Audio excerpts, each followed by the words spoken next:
চাওয়ার সাথে পাওয়ার হিসাব মিলল না। আজকে মূলত আমাদের আলোচ্য বিষয় চাওয়ার সাথে পাওয়ার হিসাব না মেলানো হয়। জীবনের 10টা ল্যাকিংস আছে আমাদের, অথবা 10টা দিকে আমাদের ফোকাস দেওয়া দরকার। যেই 10টা বিষয়ের ফোকাসে জীবনের চাওয়া এবং পাওয়া মিলে যাবে ইনশাআল্লাহ। আমরা স্বভাবতই মানুষ, আমাদের চাহিদা এত বেশি, আমাদের চোখ এত উপরে যে আমরা আমাদের রবের প্রতি খুশি থাকতে পারি না। এই জন্য নবী আকরাম সাল্লাল্লাহু আলাইহি ওয়াসাল্লামের নির্দেশনা হচ্ছে সুখে থাকার একটা কৌশল, নিচে তাকাও। সুখে থাকতে কোথায় তাকাবে? কোথায় তাকাবে? আমি পড়ি, আমার পড়া মুখস্থ হয় না। ভাই কয়টা সূরা আপনার আছে? 20-25টা সূরা মুখস্থ আছে আলহামদুলিল্লাহ।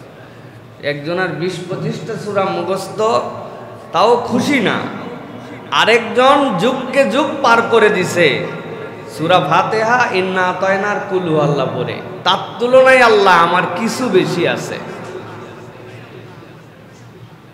এমন এক হোটেলে গেছেন, চেয়ার টেবিল খাট পালং দেখে মাথাই নষ্ট, অথবা বন্ধুর বাড়িতে যে মাথাই নষ্ট। হায় হায়, কি আধুনিক ডাইনিং টেবিল, ফ্রিজটা কত বড় রে, ওরে সাংঘাতিক আধুনিক সিস্টেমের ওভেন, গ্রিলও হয়, আবার অন্য কাজও হয়, একের মধ্যে 5।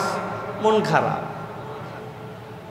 কিন্তু আপনি যদি আবার নিচে যান, এমন মানুষ আছে, ডাইনিং টেবিল তো দূরের কথা, যার বাড়িতে একটা চৌকি নামের সম্বলও নাই। আল্লাহ, তার তুলনায় আমাকে তুমি কত ভালো রাখছো। মসজিদের সামনে বেরিয়েছেন জুমা পরে, অনেক ভাই ব্রাদাররাই আমাদের দাঁড়ায় যায়, ভাইজান কিছু দেন ভাই, জুমার দিন কিছু দেন ভাই। আল্লাহ আমারে কিচ্ছু দেয় না, না হলো একটা বাড়ি, না হলো একটা গাড়ি, না কিছু হলো, ভাড়া থাকতে থাকতে শেষ হয়ে গেলাম, সংসারের ঝুলি টানতে টানতে জীবন অস্থির। এরকম বলা লোক আছে না? না ভাই, আপনারা না থাকলেও আমি আছি, আপনারা টেনশন নিয়েন না, উদামিসা লোক খুঁজতে যায়েন না, আমারে খুঁজেন। আমরা বলি, কিন্তু আল্লাহ এত অভাবের পরেও রাস্তায় যেই লোক জুমার দিনে হাত পাতে, ও রব, তুমি আমারে হাত পাতানেওয়ালা বানাও নাই। এটা নিচের দিকে তাকানো বলে। ভালো থাকতে চাইলে নিচে তাকাতে হয়, কিন্তু তারপরেও চাওয়া পাওয়ার হিসাব মেলে না। আমি আজকে আপনাদের কাছে সবসময় তো বলি সংক্ষেপে বলবো, কিন্তু বলতে বলতে লম্বা হয়ে যায়, কারণ পড়ালেখা করে আসার কারণে এটা না বলে দিলে আমার মনের মধ্যে শান্তি হয় না। প্রিয় ভাইয়েরা, চাওয়া পাওয়ার হিসাব মেলানোর জন্য জীবনের 10টা দিকের হিসাব আপনাকে মিলাতে হবে। আমি পয়েন্টগুলো আপনাদের কাছে একে একে বলবো ইনশাআল্লাহ। প্রত্যেকটা পয়েন্টের সাথে কোরআন সুন্নাহর যে বিষয়গুলি রিলেট করানোর জন্য চেষ্টা করব। চলেন তাহলে আমরা মূল আলোচনার মধ্যে প্রবেশ করি। তবে তার আগে যে আয়াতে কারিমা আপনাদের কাছে তিলাওয়াত করেছি, সেই আয়াতে কারিমা আল্লাহ রাব্বুল আলামিন সূরা আল মুজাদালার 11 নম্বর আয়াত তিলাওয়াত করেছে। সেখান থেকে আমরা মূল ভূমিকার মধ্যে ঢুকি। আল্লাহ কি বলছেন খেয়াল করেন। আল্লাহ রাব্বুল আলামিন বলছেন, ইয়া আইয়ুহাল্লাযীনা আমানু ইযা ক্বিলা লাকুম তাফাসসাহু ফিল মাজালিসি ফাফসাহু ইয়াফসাহিল্লাহ। আল্লাহর নবী মসজিদে নববীতে বসে আছেন। মসজিদে নববীতে একটা জায়গা আছে, আসহাবে সুফফার জায়গা, যেই জায়গাতে আল্লাহর নবীর এমন কতগুলা সাহাবী বসে থাকেন, যেই মানুষগুলার সর্বনিম্ন সংখ্যা 70, উপরে 300 পর্যন্ত হয়ে যায়।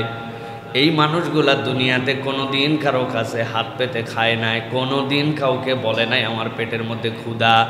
কিন্তু এই ব্যক্তিগুলার উপর দিয়ে জীবনে এমন দিন পার হয়েছে, 3 দিন 3 রাত পর্যন্ত এক ফোঁটা পানি ছাড়া আর কিছু জোটে নাই।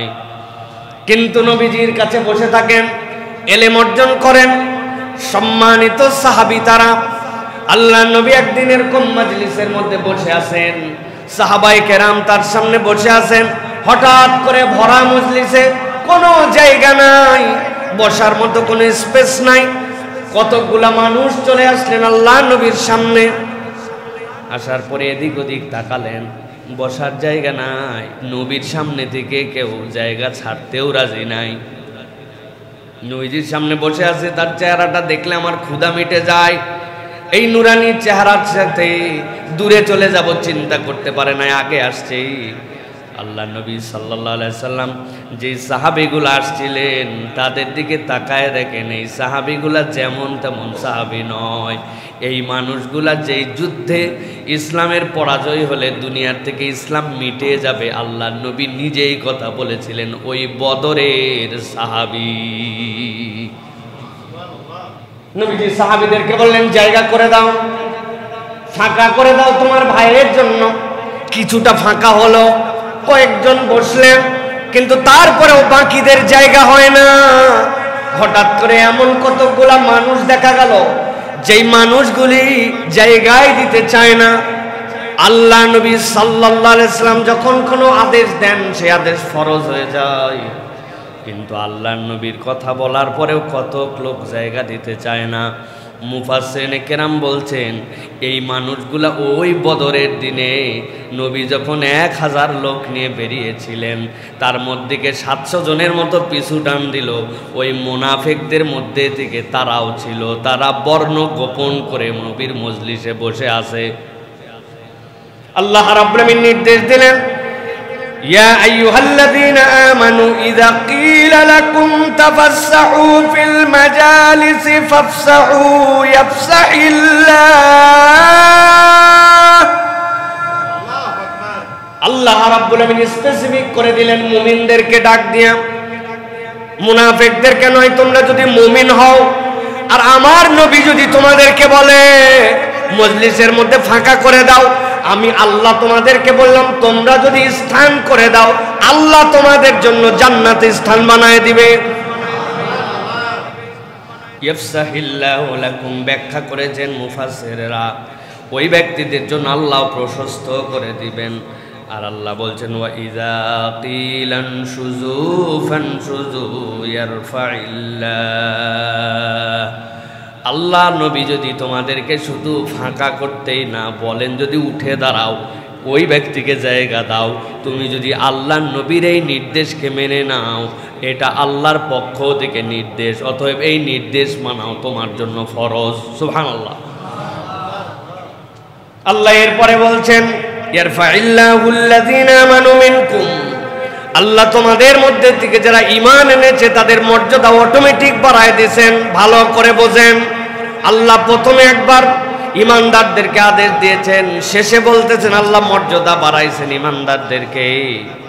আল্লাহ মূলত বুঝাতে চান আমার হাবিব যেই নির্দেশ দিবেন ওই নির্দেশ তোমার মাথায় ধরলে ভালো, না ধরলে আরো ভালো।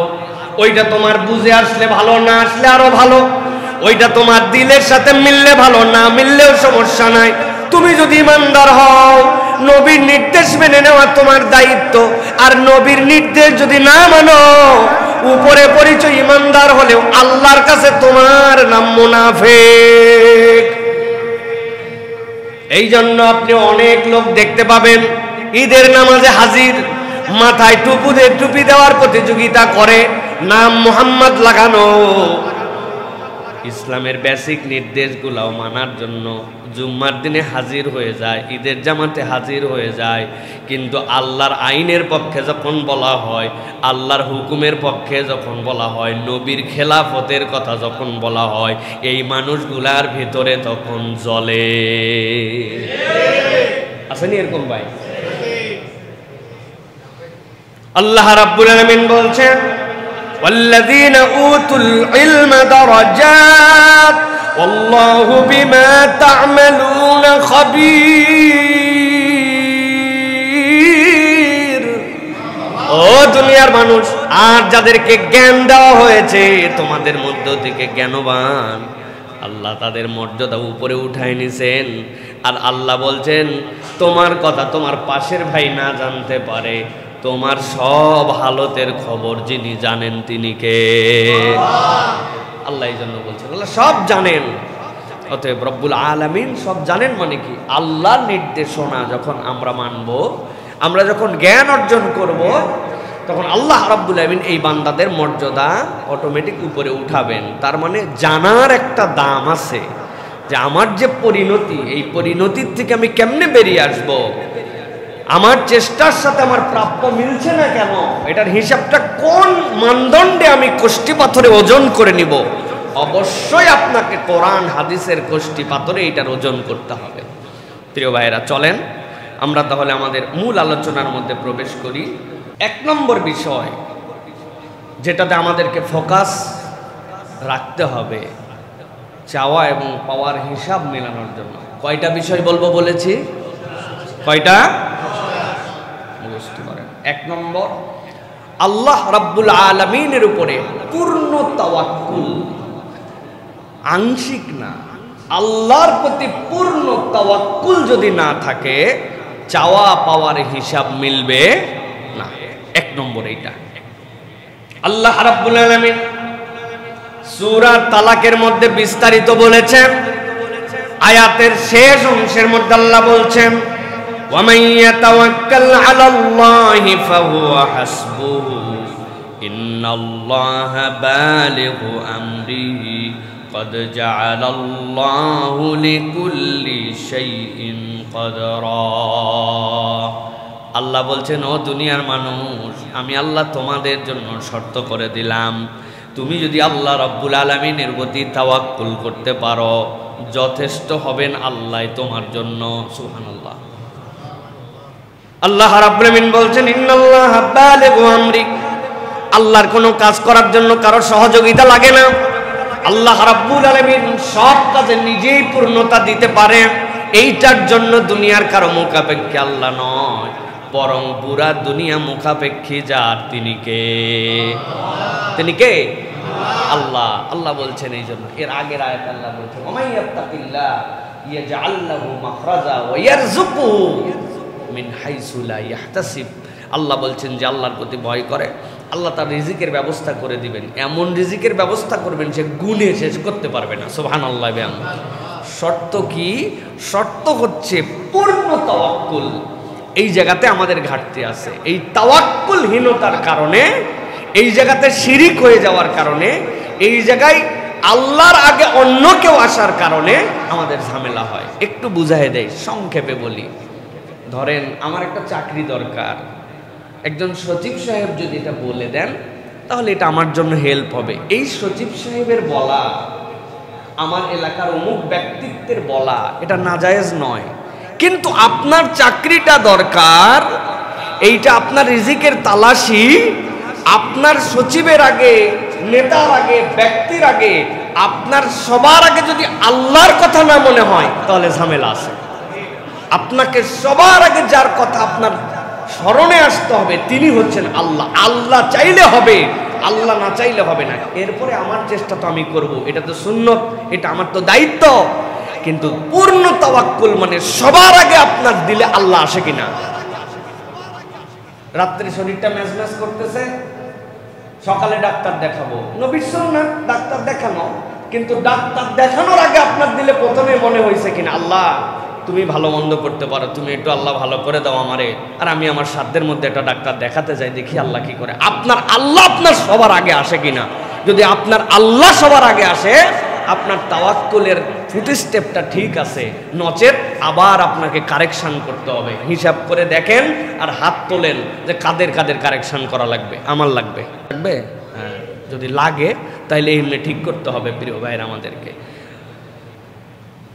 হাদিসের মধ্যে আসছে, জানা হাদিস আমাদের না, নবী করিম সাল্লাল্লাহু আলাইহি ওয়াসাল্লাম বলছেন, লাউ আন্নাকুম তাওয়াক্কালতুম আলাল্লাহি হাক্কা তাওয়াক্কুলিহি লারুযিকতুম কামা তুরযাকুত তাইর। তোমরা যদি হাক্কা তাওয়াক্কুল, সঠিক আল্লাহ ভরসা করতে পারতে, কোনো চাকরি নাই, ব্যাংকে ডিপোজিট নাই, কোম্পানিতে কোনো অফার নাই, এলাকায় তার জন্য কেউ ধান লাগায় নাই, কিন্তু খালি পেটে সকালবেলা পাখি বেরিয়ে যে সন্ধ্যাবেলা যেরকম একটা পাখি খালি পেটে আসে না, তাওয়াক্কুলের মতো তাওয়াক্কুল করতে পারলে আল্লাহ একটা বান্দারও রিজিকের টেনশন রাখবেন না। সুবহানাল্লাহ।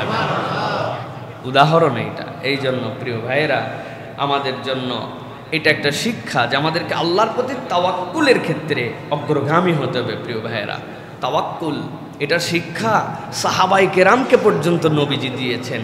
নবী করিম সাল্লাল্লাহু আলাইহি ওয়াসাল্লাম আবু বকর রাদিয়াল্লাহু তাআলা আনহু গারে হেরায় গেলেন, গারে সাওরে গেলেন, হিজরতের সময় গিয়েছেন না?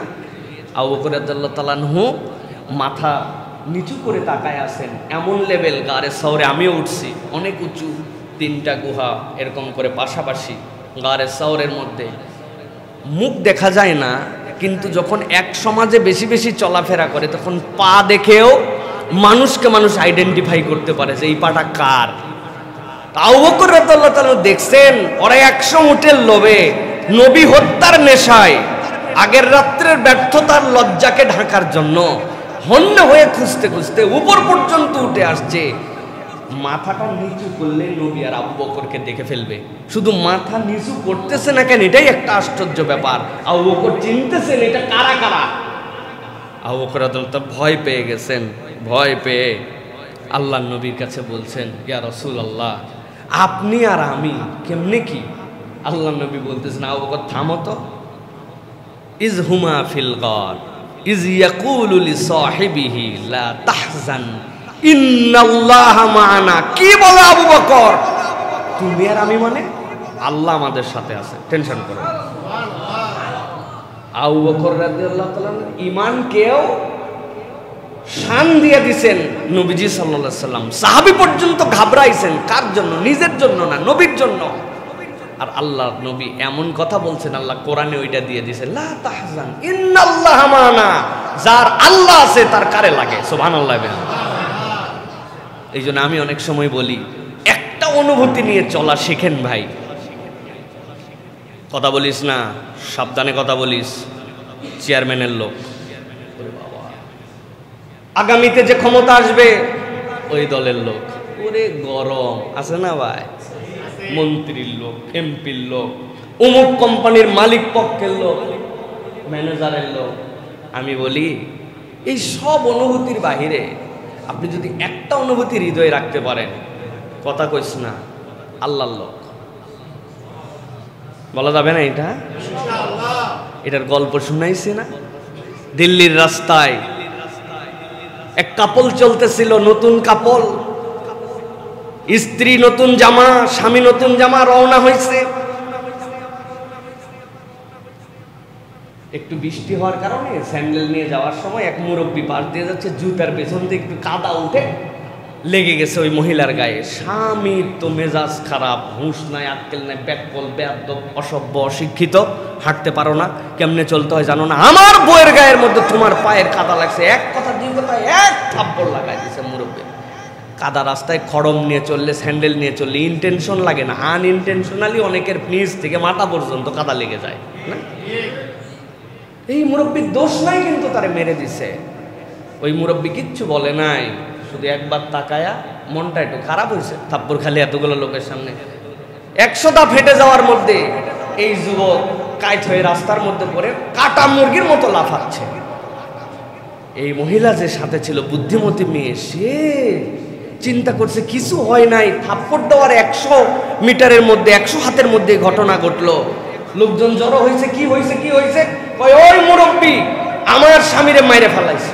মুরব্বীরে ধরে নিয়ে আসছে, কয় আমি কোথায় মারলাম? উল্টানে এই আমারে থাপ্পড় দিছে। জিজ্ঞাসা করতে, কয় না না, থাপ্পড় দেওয়ার পরের ঘটনা, কিছু একটা হয়েছে নিশ্চয়, আপনি কি করছেন বলেন। শেষে মুরব্বী বলছে, আমি ওয়াল্লাহি আমি কিছু করি নাই, তবে ফিল হয়েছে হৃদয়ের মধ্যে এরকম যে এই মহিলাকে এই স্বামীটা অনেক পছন্দ করে, এজন্য তার গায়ে কাদা লাগছে, জন্য সহ্য করতে পারে নাই। বকা দিতে পারতো, কিন্তু মেজাজ এত চড়ছে যে মুরব্বীর গালে পর্যন্ত থাপ্পড় দিছে। আমার দুনিয়ায় কোনো পাওয়ার নাই, কিছু নাই, কিন্তু আমি একজনকে মহব্বত করি, তিনি হচ্ছেন আমার বন্ধু আল্লাহ। ওর বন্ধুর গায়ে কাদা লাগলে সে যদি সহ্য করতে না পারে, অন্যায় না হওয়ার পরেও কারো গায়ে যদি হাত তুলে কেউ, তাহলে আমার বন্ধু যদি কোনো অ্যাকশন নেয় আমি কি করতে পারি? এটাই হচ্ছে আমি আল্লাহর লোক। লোক হতে হলে আমাকে আল্লাহর লোক হতে হবে। লা তাহজান ইন্নাল্লাহা মা'ানা, ভরসার মতো ভরসা আল্লাহর মধ্যে করতে হবে, ধান্দাবাজি ভরসা না। এইটার জন্য ইসলামের উপরে ইস্তেকামত থাকতে হবে। তাহলে 1 নম্বর দিক হচ্ছে আমাদের জন্য যে আল্লাহর উপর পূর্ণ ভরসা, মনে থাকবে ইনশাআল্লাহ। এবার 2 নম্বর যেটা, সেটি হচ্ছে নিয়তের পবিত্রতা। আমাদের অধিকাংশের নিয়তের ঘাপলার কারণে আমরা আমাদের জীবনের চাওয়া পাওয়ার হিসাব মিলাতে পারি না। নিয়ত আমাদের ঠিক নাই, এই জন্য আমাদের নিয়তকে ঠিক করতে হবে। হযরত আমিরুল মুমিনিন ওমর ইবনুল খাত্তাব রাদিয়াল্লাহু তাআলা থেকে যে হাদিস প্রতিটা বাঙালির মুখস্থ, তিনি বলেছেন, সামি'তু রাসূলুল্লাহি সাল্লাল্লাহু আলাইহি ওয়াসাল্লাম ইয়াকুল ইন্নামাল আ'মালু বিন্নিয়াত ওয়া ইন্নামা লিকুল্লি ইমরিইম মা নাওয়া। নবী বলছেন, আমি আল্লাহর হাবিব তোমাদেরকে জানাই দিয়ে গেলাম, মানুষ তার নিয়ত অনুযায়ী কর্মফল পায়। সে যেরকম নিয়ত করে সেই রকম নিয়তই পায়। কেন এই হাদিস খান আল্লাহর নবী বলেছিলেন?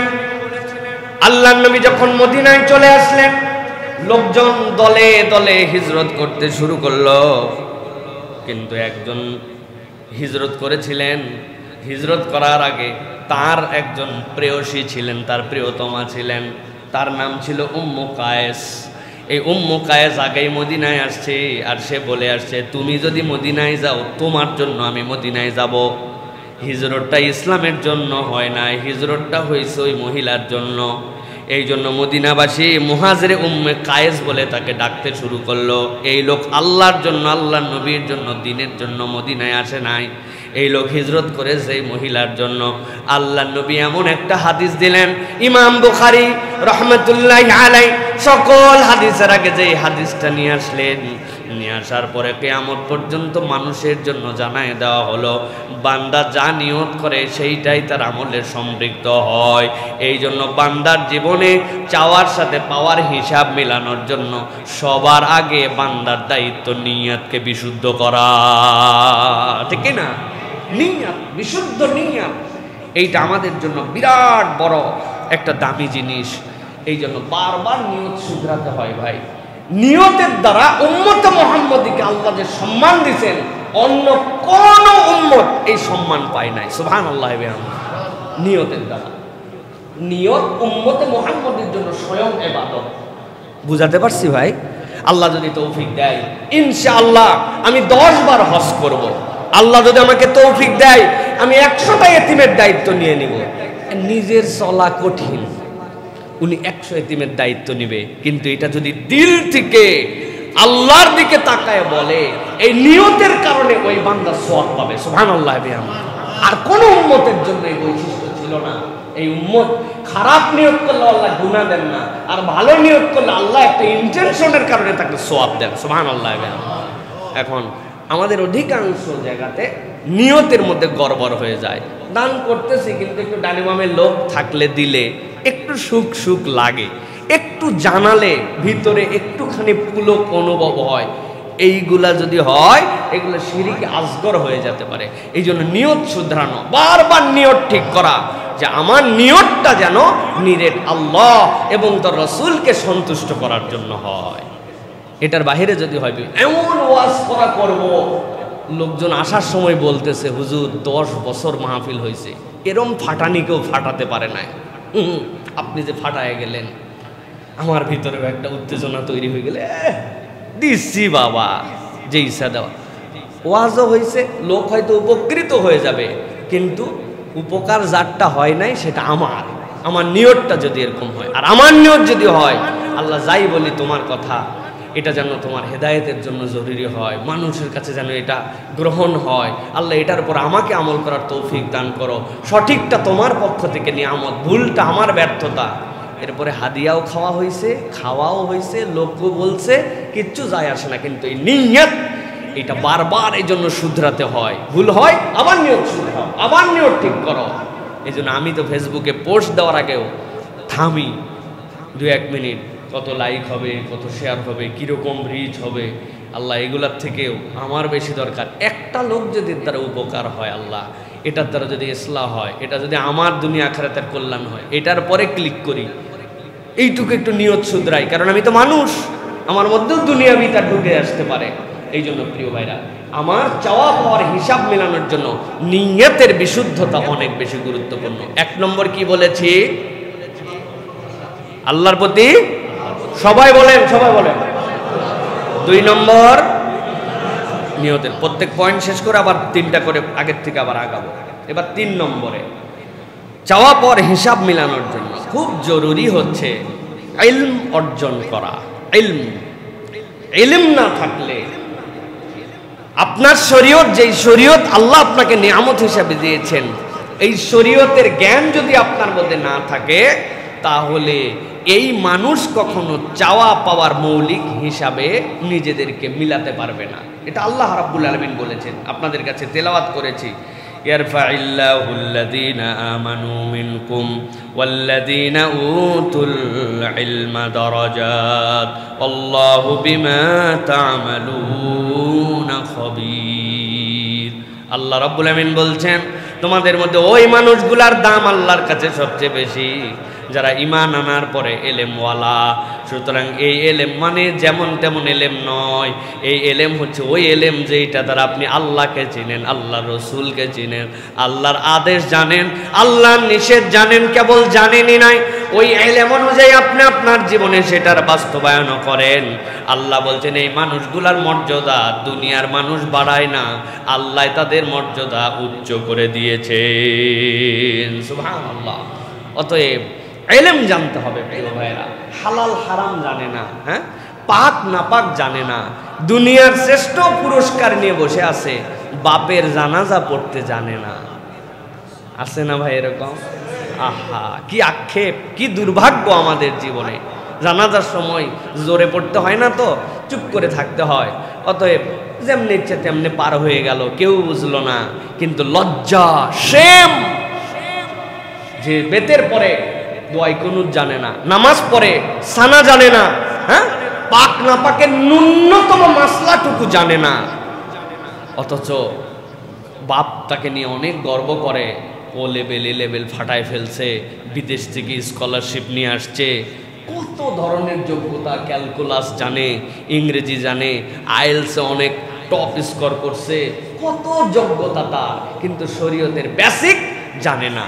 এই জন্য আপনি আপনার চাওয়া আর পাওয়ার হিসাব কখনো বরাবর করতে পারবেন না, কেননা আল্লাহ বলেছেন যে জ্ঞানওয়ালা তার মর্যাদা আল্লাহ বাড়ান। তো আল্লাহর জ্ঞান নাই, তো আপনার মর্যাদা দুনিয়ার কাছে বাড়লেও তো আল্লাহ রাব্বুল আলামিনের কাছে বাড়ে নাই, তো আপনার চাওয়া পাওয়ার হিসাব মিলবে কেমনে?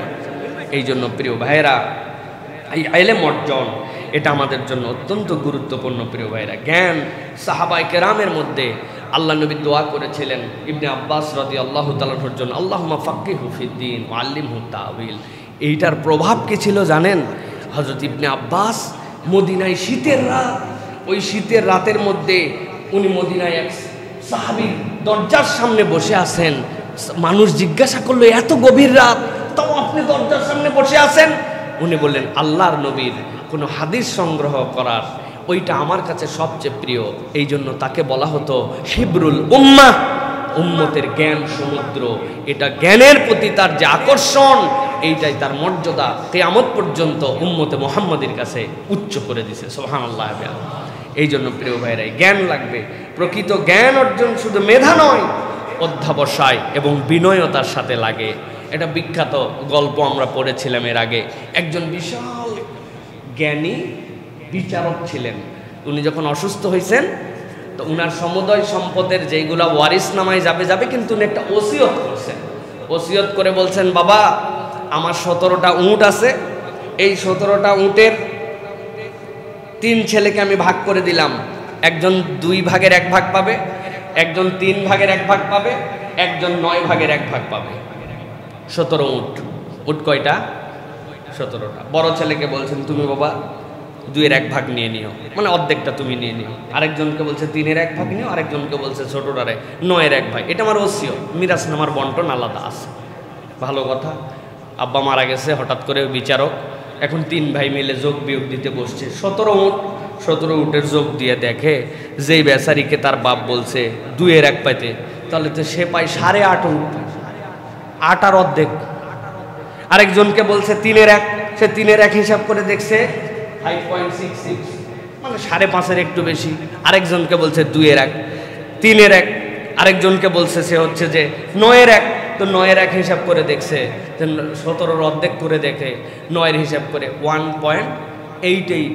এখন চিন্তা করছে 17 ভাগ করতে বলল, কিন্তু এগুলো তো সবগুলাই ভাগ হয়েছে, সবগুলা দশমিকে চলে গেছে, তাহলে কি উট জবাই করে গোস্ত দিয়ে ওজন করে ভাগ করবে কিনা? তো মুসিবতের কথা। কি 17 হিসাব আব্বা আমাদেরকে দিয়ে গেল। এক আলেমের কাছে গেছে, তারপর বলছে হুজুর আমরা যা মুসিবতে পড়ছি, কাটা উটের ভাগ কেউ নিবে না, সবাই জেতা নিবে, কিন্তু কাটা উট না করলে তো হিসাবই মেলে না। বলছে কয় উট? 17 উট। কয় ভাগ? বলছে একটা হচ্ছে 2-1, একটা হচ্ছে 3-1, একটা 9-1। হিসাব কি এই? বলছে ঠিক আছে, আমি আমার পক্ষ থেকে একটা উট তোমাদেরকে দিয়ে দিলাম, এখন তোমরা হিসাব করো। 17টা উট ছিল, একটা হলে কয়টা হয়? 2-1 কয়টা হয়? কয়টা?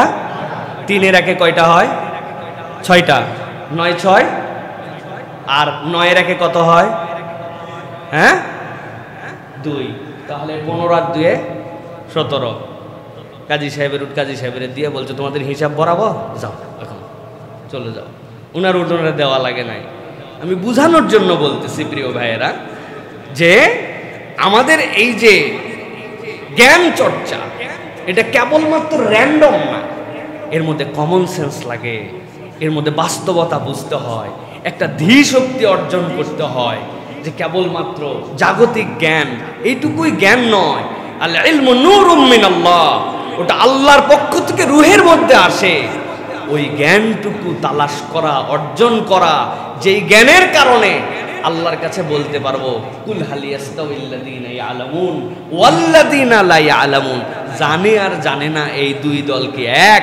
ওই জানা মানে আল্লাহকে চেনার জ্ঞান, রসুলকে চেনার জ্ঞান, আল্লাহ রসুলের হুকুম জানার পরে ওইটা মেনে নেওয়ার মতো মেন্টালিটির জ্ঞান, ওইটা আল্লাহর পক্ষ থেকে আসে। ওই জ্ঞান যদি না থাকে, চাওয়া পাওয়ার হিসাব মিলবে। মনে রাখবেন প্রিয় ভাইরা। এটা গেল 3 নম্বর। 4 নম্বরে সালাত। চাওয়া পাওয়ার হিসাব মেলে না, সালাতের সাথে আমাদের সম্পর্ক এবং সালাতের যে আমাদের পদ্ধতি, সেই জায়গায় আমাদের ত্রুটি আছে। ইন্নাস সালাতা তানহা আনিল ফাহশাই ওয়াল মুনকার, সূরা আনকাবুতের 45 নম্বর আয়াত, সবাই জানি আমরা। সুতরাং আমার সালাত আমাকে অন্যায় থেকে ফিরায় না, কাজ করে না, বদমাইশি ছাড়ে না, আবার সালাত আদায় করে। ব্যাপারটা কি? তার মানে বুঝতে হবে সালাতে আরো তার মনোনিবেশ করতে হবে। ওই সালাতের কোথাও না কোথাও তার ঘাপলা আছে, ওই ঘাপলাটা সারতে হবে। কিন্তু সালাতটাই বলে বাদ দিয়ে দেওয়া যাবে না। সালাত বাদ দেওয়া যাবে? আপনারা যদি আমার রেগুলার মুসল্লি হন, তাহলে বলে থাকেন, আপনাদের কাছে গল্প বলেছি যে 1 আর 0, সালাত হচ্ছে মানব জীবনের 1। মনে আছে আপনাদের? সবার মনে নেই। এক লোক বলছে যে একজন বদমাইশি করে, মিথ্যা কথা বলে, দুষ্টামি করে, আবার নামাজ পড়ে। আরেকজন বদমাইশি করে না, মিথ্যা কথা বলে না, মানুষের সহযোগিতা করে, দান খয়রাত করে, কিন্তু নামাজ পড়ে না। নামাজ পড়ে আর এগুলো শয়তানি করে। আর নামাজ পড়ে না কিন্তু এগুলো ভালো কাজ করে। কোন বেটা ভালো? আন্দাজি বললে হবে না। যে বেটা নামাজ পড়ে না কিন্তু মানুষের অন্তত ক্ষতি করে না, এই লোকটা ভালো, ওই লোকের হিসাবে। কিন্তু এক বুজুর্গ এটার হিসাব মিলাই দিয়েছে যে বাবা, একটা বোর্ড, এই বোর্ডের মধ্যে তুমি অনেকগুলা শূন্য লিখছো। 1 শূন্য মান কত? 0। আরেক শূন্য মান কত? 0। আরেক শূন্য মান কত? 0। এবার বলছে যেগুলো মুছো, এবার 1 লেখো। 1 লিখছো, এবার বাম পাশে একটা শূন্য দাও। কত? 1। বামে 2টা শূন্য দিলে, বামে 3টা দিলে, এবার ডান পাশে একটা শূন্য দাও। কত? 2টা, 3টা, 5টা, 1 লাখ।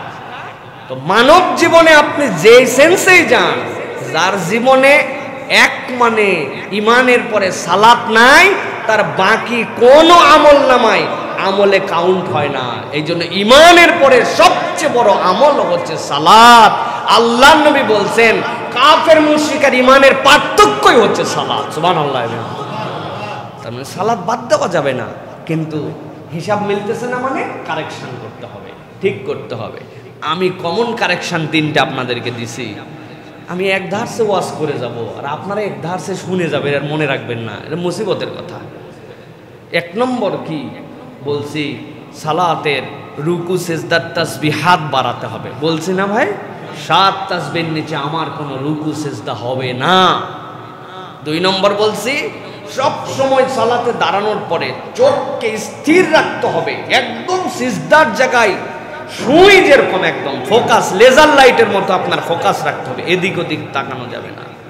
আর 3 নম্বর কি বলেছি আপনাদের জন্য, 3 নম্বর বলেছি আস্তে আস্তে সালাতের ভিতরের দোয়া তাসবিহগুলার অর্থগুলা মুখস্থ করার জন্য এবং বোঝার জন্য চেষ্টা করতে হবে। এই 3 প্র্যাকটিস, প্রাথমিক প্র্যাকটিস, এইটা শুরু হলে আপনার নামাজ আল্লাহর কাছে 70% সুন্দর হয়ে যাবে ইনশাআল্লাহ। সুতরাং আমাদেরকে সালাতের ক্ষেত্রে এটা নির্দেশনা মানতে হবে প্রিয় ভাইরা। নবী করিম সাল্লাল্লাহু আলাইহি ওয়াসাল্লাম বলেছেন, বুনিয়াল ইসলামু আলা খামসিন, শাহাদাতি আল্লা ইলাহা ইল্লাল্লাহ, 1 নম্বর শাহাদা দেওয়া, 2 নম্বরে ওয়া ইকামিস সালাহ ওয়া ইতাইজ যাকাত, তোমাদের 2 নম্বরটাই হচ্ছে সালাত আদায় করা। অতএব সালাতের সাথে সম্পর্ক নাই, দুনিয়ার সব হিসাব বরাবর করে ফেলবেন, এত সস্তা বিষয় নয় প্রিয় ভাইরা। যুদ্ধক্ষেত্রেও সাহাবীরা সালাত ছাড়েন নাই, একদল 2 রাকাত পরে দাঁড়ায় গেছেন, আরেক দল 2 রাকাত পড়ছেন। যুদ্ধ জীবন মরণের প্রশ্ন, সেখানেও সালাত বাদ দেন না। আমাদের বাচ্চারা সবসময় সালাত আদায় করে, মুসলিম পরিবারে সালাত আদায় করে, কিন্তু পিকনিক যখন হয়, বিয়ে বাড়ির যাত্রা যখন হয়, সব নামাজ কালাম বাদ। যে বেটা জীবনে গান শোনে নাই, ওরও বাসের ভিতর থেকে ঢিষ্টি ঢিষ্টি ঢিষ্টি ঢিষ্টি, আরে গরম। আমি একজন দাঁড়িয়ালা একজন নামছে, বললাম ভাই কি ব্যাপার? ওই হুজুর বছরে একদিন তো বাচ্চা কাচ্চা মানুষ করে, আস্তে আস্তে ঠিক হয়ে যাবে।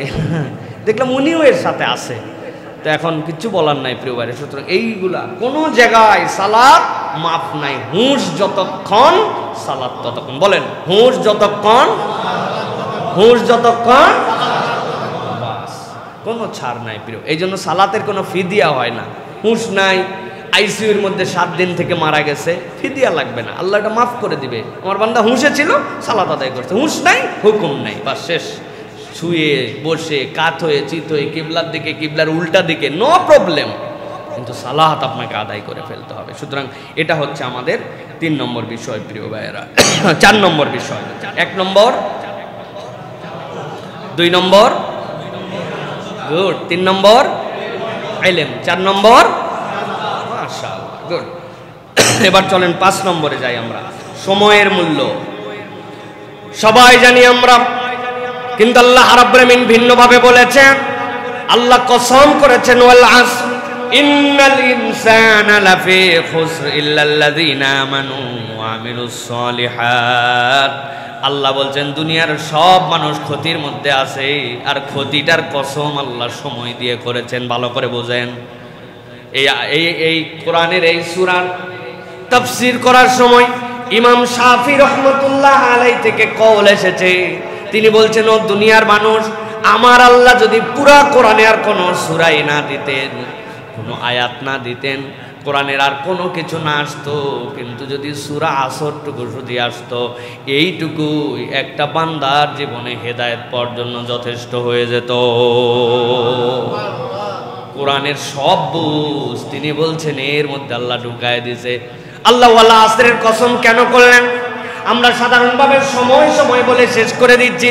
ইমাম শাফি তালাশ করতেছেন কি মূলত আল্লাহ বুঝাতে চান। একদিন হাটের মধ্যে, বাজারের মধ্যে গেছে, যাওয়ার পরে খেয়াল করে দেখেন এক লোক বাজারের মধ্যে চিৎকার করে করে হাঁক দিচ্ছে। অনেক ধরনের ব্যবসায়ী সেখানে আছে, কিন্তু একজনের ডাক তার কানের মধ্যে ভিন্ন একটা শব্দ নিয়ে আসছে, ভিন্ন একটা কিছু পৌঁছায় দিয়েছে। সেই লোক চিৎকার করে বলতেছে, আমার পুঁজি ফুরায় যাওয়ার আগে আমারে উদ্ধার করো। আপনি যদি না কিনেন, আপনি নিয়ে গেছেন চাল, কিনেন নাই, পুঁজি তো তার আছে, ফেরত চলে যাবে সেই ব্যবসায়ী। আপনি নিয়ে গেছেন অন্য আইটেম, কথার কথা ছাগল বিক্রি করতে নিয়ে গেছেন, ওই হাটে ক্রয় বিক্রয় হয় নাই, ছাগল নিয়ে চলে গেছেন। আপনার তো পুঁজি আছে, কিন্তু ওই লোক বলতেছে আমার পুঁজি ফুরায় যাওয়ার আগে আমাকে উদ্ধার করেন। দৌড়ায় গেছেন, দেখি তো কি বেচতেছে। যাইয়ে দেখেন ওই লোকটা গরমের দিনে আইসক্রিম বিক্রি করতেছে। আকাশের রোদ আসে, আপনি যদি কিনে নেন খেতে পারবেন, কিন্তু গরমের কারণে আস্তে আস্তে আইসক্রিম গলে গলে, বরফ গলে গলে পানি হয়ে যাচ্ছে। ইমাম শাফি বলতেছেন ওই দিন আমি সূরা আসরের তাফসীর বুঝে ফেলছি। আল্লাহ যে বলেছেন ওয়াল আসর ইন্নাল ইনসানা লাফি খুসর, মানুষের জীবনে সময়টা এরকম, আটকায় রাখা যায় না। ভালো করেন খারাপ করেন যাই করেন, প্রতিটা মুহূর্ত অতীত হয়ে যাচ্ছে। এই জন্য প্রিয় ভাইয়েরা, সময়ের মর্যাদা এটা সবচেয়ে বেশি মানুষের কাছে মূল্যবান। নবী করিম সাল্লাল্লাহু আলাইহি সাল্লাম বলেছেন, আন ইবনে আব্বাস রাদিয়াল্লাহু আনহুমা ক্বাল قال رسول الله صلى الله عليه وسلم نعمتان مغبوب فيهما كثير من الناس الصحة والفراغ। দুইটা নিয়ামতের ব্যাপারে আল্লাহ দুনিয়ার বান্দারা এত সতর্ক, একটা হচ্ছে সুস্থতা, আরেকটা হচ্ছে তার ব্যস্ততাহীন সময়। যে সময়টাতে ফুরসাত পাচ্ছে এটা মানুষ কোনো দামই দেয় না, আর সুস্থতাকে মানুষ দাম দেয় না। অসুস্থ হলে বোঝা যায় সুস্থতার কি নিয়ামত। কোমর এখন সোজা হয় না নামাজের জন্য, জোরে করে বাড়ি দিলেও সোজা হবে না। আর এক সময় কোমর সোজা হইতো, সেই সময় সোজা করে নামাজ পড়ার সময় আমি পাই নাই। আল্লাহু আকবার। এই জন্য প্রিয় ভাইরা, সময়ের মূল্য আমাদের জীবনে সবচেয়ে বেশি গুরুত্বপূর্ণ। ইমাম নববী নাম শুনেছেন, রিয়াদুস সালেহিনের লেখক। আপনি অবাক হবেন, এটা আমার স্যার বলতেন, আব্দুল্লাহ জাহাঙ্গীর রাহিমাহুল্লাহ।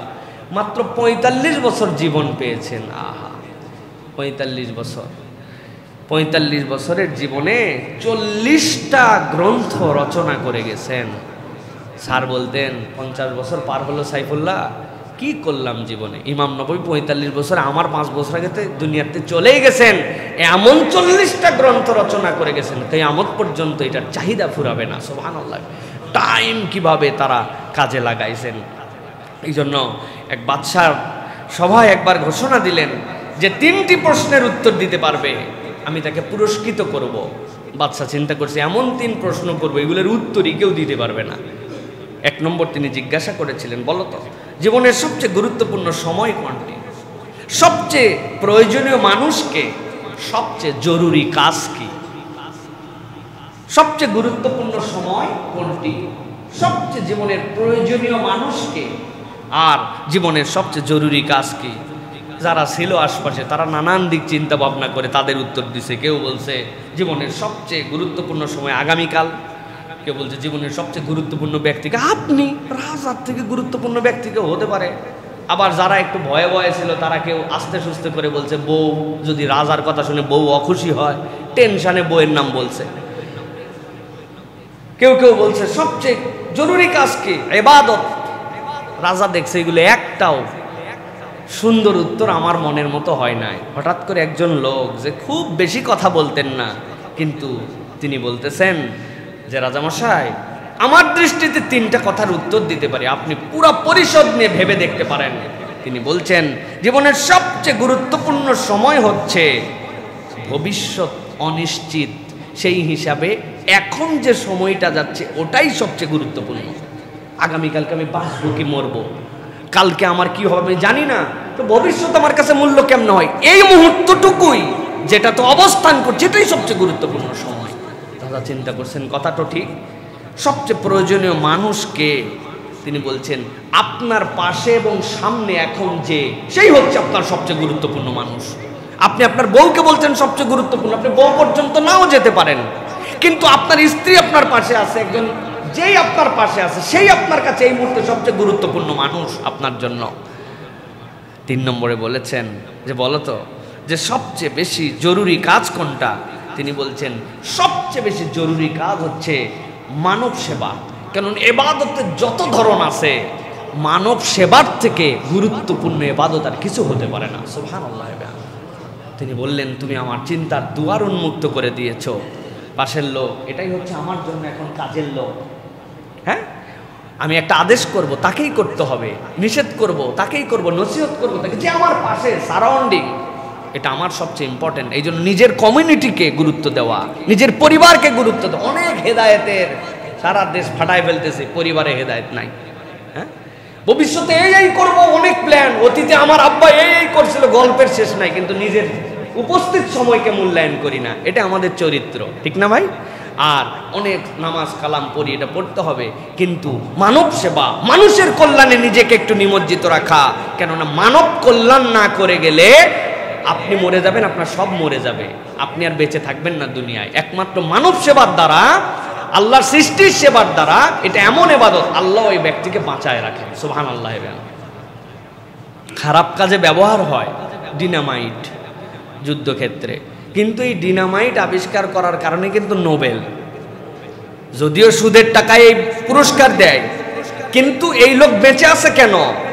যেই কয়লা শ্রমিকরা 1000 দিন কাজ করে যেই পরিমাণ কয়লা ভেঙে এনার্জি ক্রিয়েট করার জন্য দিতে পারত, এক ডিনামাইট বিস্ফোরণে সেই 1000 শ্রমিকের 1000 দিনের কাজ এক মুহূর্তে হয়। এটা তার আবিষ্কার, এটা মানব কল্যাণ ছিল তার জন্য। ব্যবহার কি করতেছেন সেটা আপনার ভিন্ন বিষয়, তার নামটা কিন্তু রয়ে গেছে, নামটা রয়ে গেছে। এই জন্য এটা আমাদেরকে মনে রাখতে, সময়ের মূল্যায়ন আমাদেরকে দিতে হবে।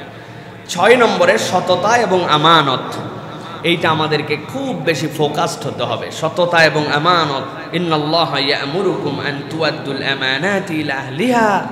আল্লাহ রাব্বুল আলামিন প্রত্যেককে দায়িত্ব দিয়েছেন আমানতদার হওয়ার জন্য। প্রিয় ভাইয়েরা, এটা হিউজ কনসেপ্ট, আমানতের কনসেপ্টটা হিউজ কনসেপ্ট। আমরা আমানতের কনসেপ্টের 50% বুঝি, 50% বুঝি না। আব্বা আম্মা আপনারা মাদ্রাসায় পাঠাইছে কি জন্য? বিগত সালের প্রশ্নগুলা কোনগুলা আসছে ওইগুলা চয়েস করে, মাল্টিপুল প্রশ্নগুলা কারেকশন করে, জোর জোর সাল বেজোর বেজোর সাল মিলাইয়ে মোটামুটি শর্টকাট একটা সাজেশান তৈরি করে পরীক্ষায় যেন আপনি পাস করতে পারেন। এই জন্য আব্বা আম্মা আপনারা মাদ্রাসায় পাঠাইছে, স্কুলে দিছে, ঠিক না ভাই? এটা কথা বলতেছেন না, ঠিক তো না? এটাই তো, এই জন্য পাঠাইছে না জ্ঞান অর্জন করার জন্য পাঠাইছিল? উনি জ্ঞান অর্জন বাদ দিছে। যে পরিমাণ ক্লাসে উপস্থিত থাকলে আপনার জন্য ওই পরীক্ষা দেওয়ার অ্যালাউ হয়ে যায়, এই পরিমাণ ক্লাসে যাওয়ার জন্য আপনারা পাঠাইছে, তাই তো না ভাই? আমানত বুঝি নাই, এই জন্য প্রত্যেক ক্ষেত্রে ছাত্র মনে করছে হ্যাঁ আমার কাছে 10 টাকা একজন দিয়েছিল ঠিকঠাক, এটাই একমাত্র আমানত নয়। আপনাকে কোম্পানি নিয়োগ দিছে এই টাইম থেকে এই টাইম পর্যন্ত কোম্পানিকে সার্ভিস দেওয়ার জন্য, ওটা আপনার জন্য আমানত। আপনি আরেকজনের 10 টাকা মেরে খান না, কিন্তু কোম্পানির কাজে টাইম মেরে খান, আপনি আমানতদার হতে পারেন নাই, আমি আমানতদার হতে পারি নাই। এটা আমানতের জায়গা, প্রত্যেকের এই কনসার্নের জায়গা আছে। মুরব্বী বলে কি জানেন, আমি রিটায়ার্ড, এই জন্য রিমোট চাপতে চাপতে উনি রিমোটের বাটন পর্যন্ত খোয়ায় ফেলছে। সারাদিন রিমোট, সারাদিন খবরের কাগজ পড়ে, আমি অবসর। আরে মুসলমান অবসর কেমনে আছে? মুসলমান অবসর কেমনে আছে? উনি কোরআনে ঠন ঠনা ঠন, 2টা হাদিস তার নলেজের মধ্যে নাই, নতুন একটা সূরা নাই, নতুন আমল নাই, চার্জ নাই, তাহাজ্জুদ নাই, ইশরাক নাই, আওয়াবিন নাই, কিচ্ছু নাই, রিটায়ার্ড করছে। আমানত, আমানত তার জীবনের এই সময়টুকু ছিল, সেটা আমি পালন করি নাই। অতএব প্রত্যেকের ক্ষেত্রে আমানতদারিতা আছে। প্রিয় ভাইয়েরা, আল্লাহ রাব্বুল আমিন বলছেন জীবনের হিসাব মিলাতে যদি চাও আমানতদারিতার হিসাব মিলাও।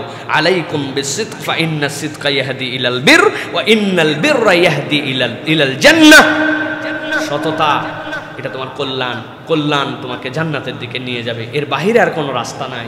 অতএব প্রিয় ভাইয়েরা, সততা এবং আমানতদারিতা এটা আমাদেরকে খুব বেশি মনে রাখতে হবে। প্রিয় ভাইয়েরা, আব্দুর রহমান ইবনে আউফ, আমরা মুসলমানরা খালি গল্প করি যে আমাদের মনে হয় কোনো বড়লোক হওয়া যাবে না, কিন্তু আব্দুর রহমান ইবনে আউফকে আল্লাহ রাব্বুল আলামিন সততার কারণে আসার পর আব্দুর রহমান ইবনে আউফের সাথে নবীজি একজনের বন্ধুত্ব বাতায় দিয়েছেন।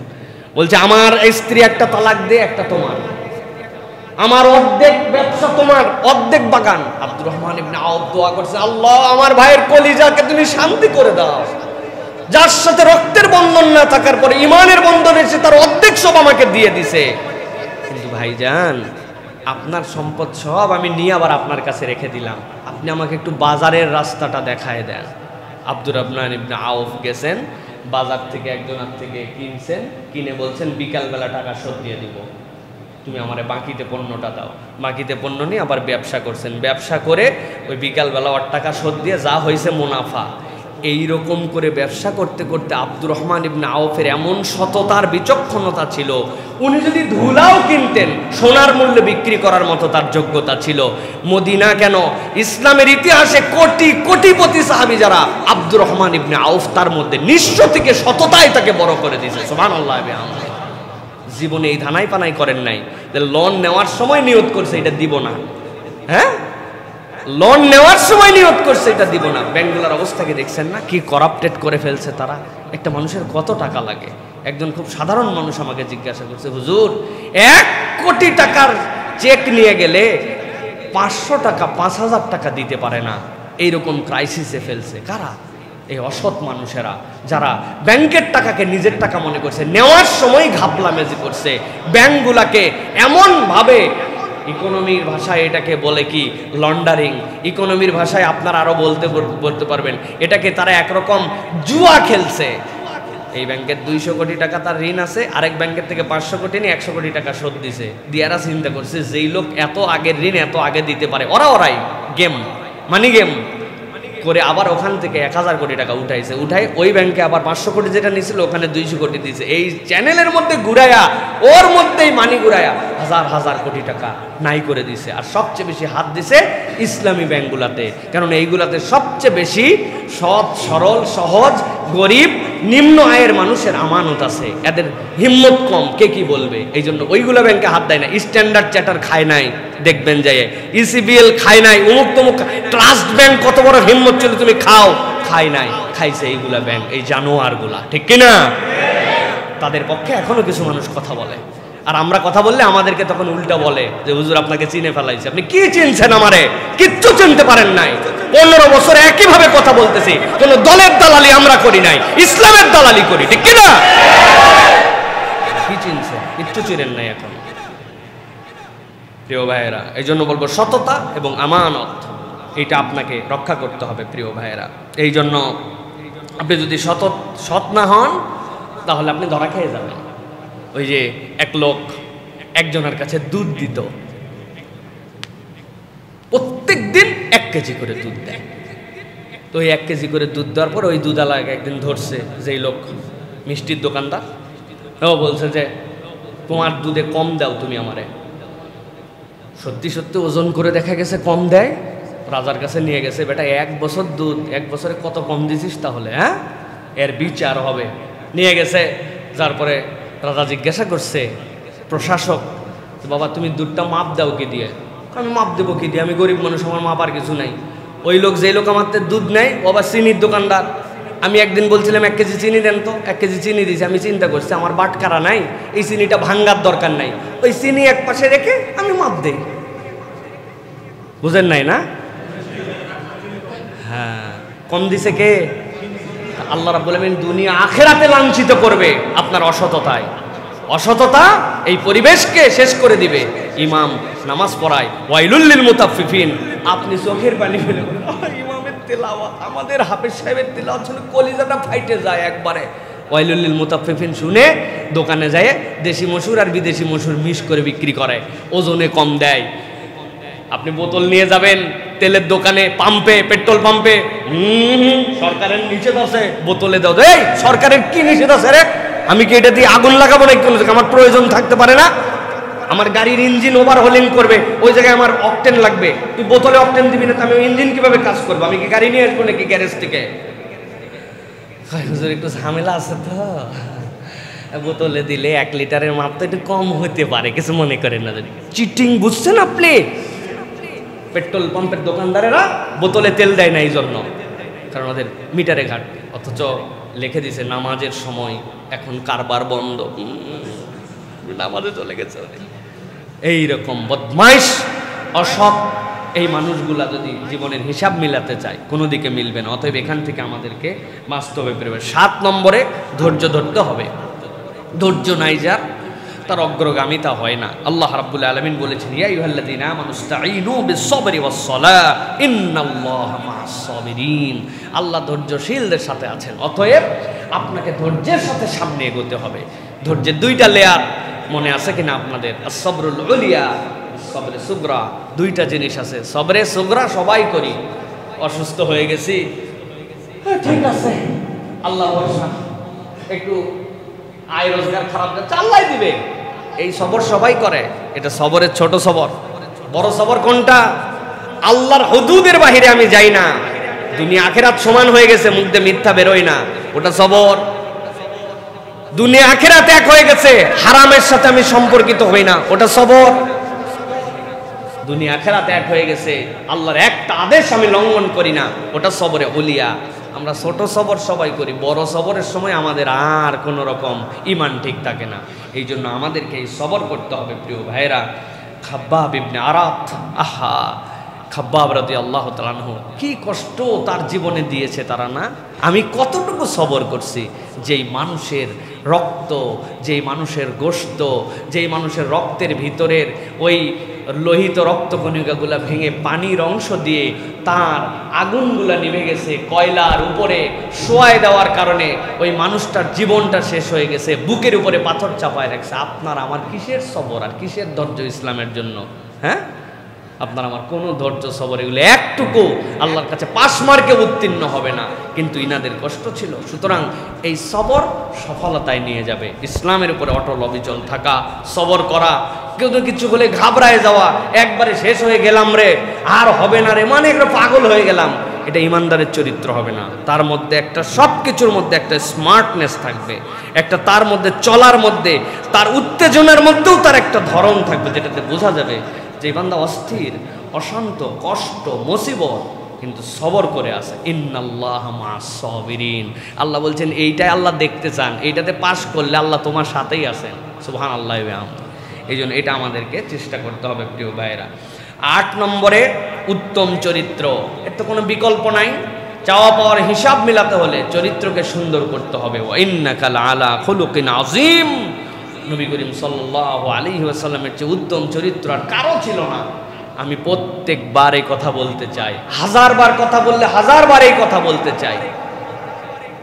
পুরা কোরআনে কোথাও নবী করিম সাল্লাল্লাহু আলাইহি ওয়াসাল্লাম সুন্দর নামাজি ছিলেন প্রশংসা করা হয় নাই, অথচ আমার নবীর থেকে সুন্দর নামাজ কিয়ামত পর্যন্ত কেউ পড়তেই পারবেন না।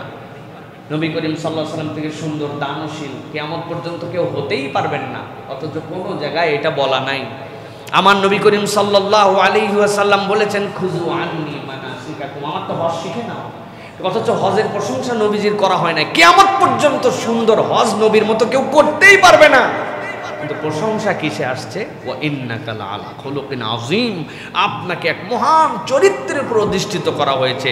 অতএব ইমানদারের লাগবে চরিত্র, ইমানদারের লাগবে সবচেয়ে সুন্দর আখলাক, তার আচার আচরণ, কথাবার্তা, চলা ফেরা, পরিবার, সমাজ, আমল, আখলাক সবকিছুর মধ্যে তার চরিত্রের বহিঃপ্রকাশ থাকবে। এই মানুষগুলি, এই জিনিসটাই হচ্ছে আল্লাহ রাব্বুল আলামিন ইন্না মিন খিয়ারিকুম আহসানাকুম আখলাকা, তোমাদের মধ্যে সর্বোত্তম সে যে আচরণে উত্তম, চরিত্রে উত্তম। নবী বলছেন এইটাই উত্তমের মানদণ্ড। তোমার চরিত্রটা কিরকম?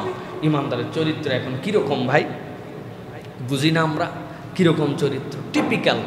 টিপিক্যাল চরিত্র, একদম একটা কমপ্লেক্স চরিত্র আমাদের মধ্যে।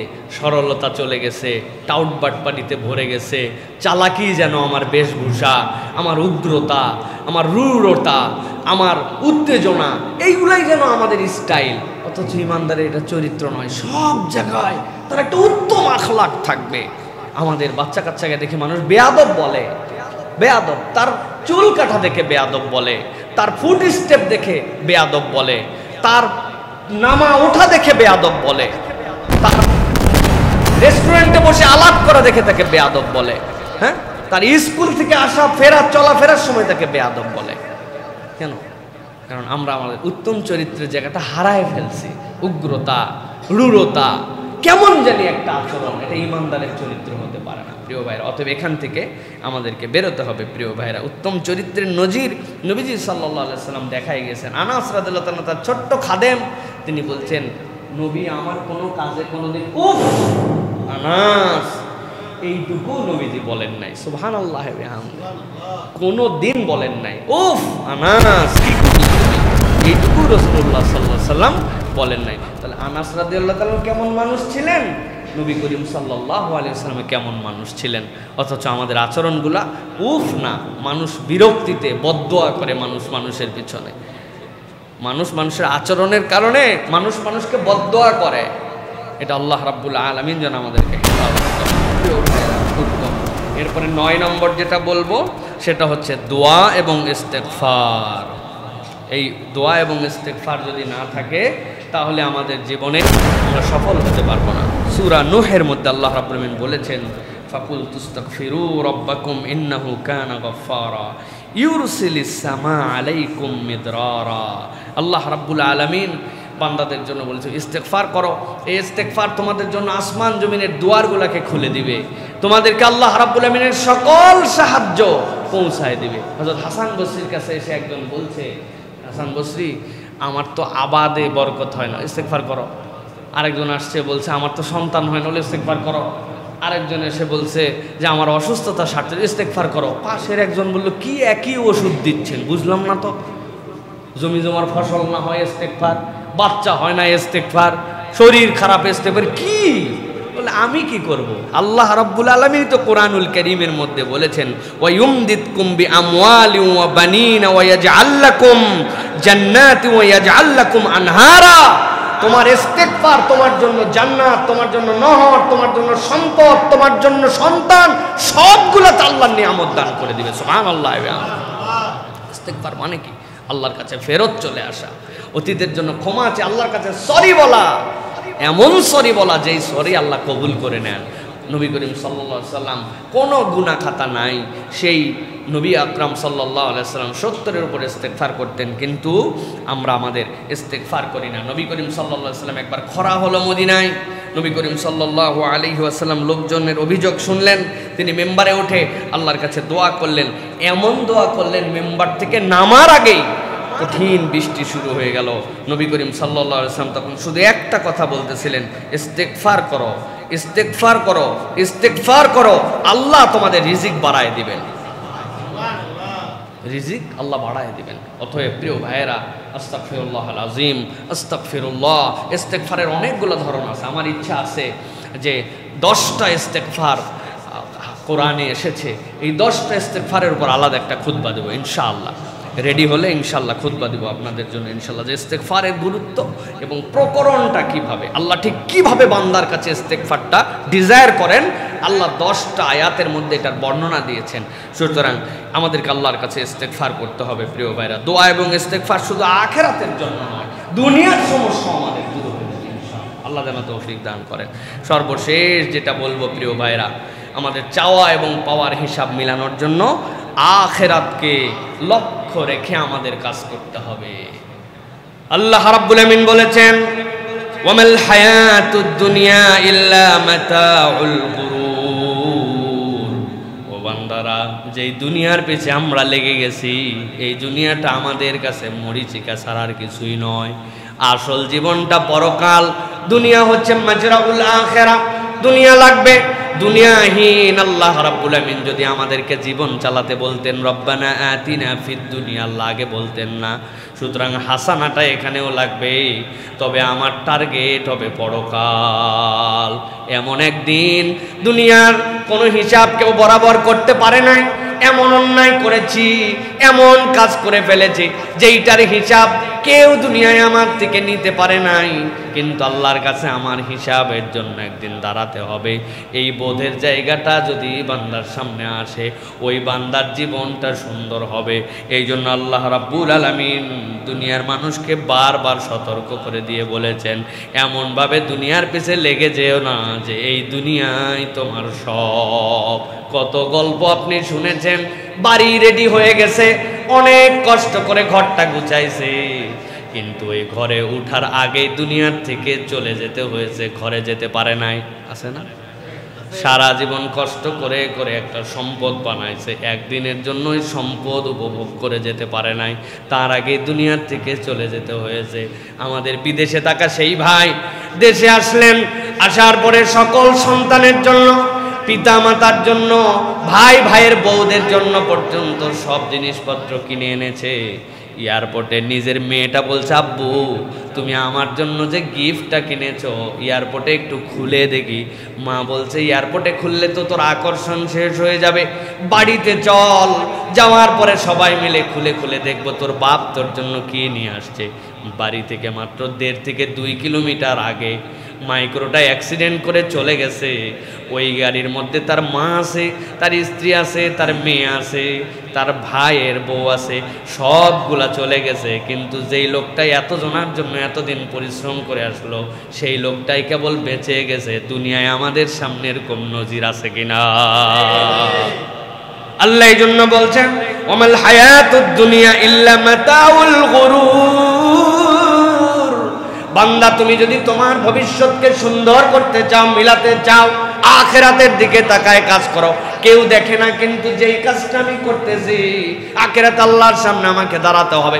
দুনিয়ার বিচারক যেই বিচার করতে পারেন, আমার আল্লাহ সেই বিচার করতে পারে। এক লোক যদি 5 জনকে মেরে ফেলে, বিচারক সঠিক বিচার করে যদি একজনকে ফাঁসি দেয়, তাহলে 4 জনের হুকুম তো দুনিয়ার বিচারক করতে পারে না। তাহলে ওই বিচারটা যেই ময়দানে হবে সেইটাই হচ্ছে পরকালের ময়দান। আমার জীবন যদি আমি পরকালকে সামনে রেখে চালাই, আল্লাহ রাব্বুল আমিন দুনিয়া আখিরাত আমাদের সুন্দর করে দিবেন। সুবহানাল্লাহ। এই জন্য প্রিয় ভাইরা, ওসমান রাদিয়াল্লাহু তাআলা আনহু আশারায়ে মুবাশশারাদের একজন, জান্নাতের ঘোষণা পাওয়ার পরেও কবরের পাশে যে কাঁদতেন, সহিহ হাদিস দ্বারা আসছে, কাঁদতেন যে এই কবরে আমার কি হবে। আমরাও তো কবরে যাই, আমরাও তো কবর জিয়ারত করি, কিন্তু সেগুলো আমাদের কাছে ফিল দেয় না। প্রিয় ভাইরা, ওয়াজ তো আমি সাইফুল্লাহও করলাম, এই ওয়াজে ওসমান খুব কাঁদতেন, আমার চোখেও তো পানি আসে না।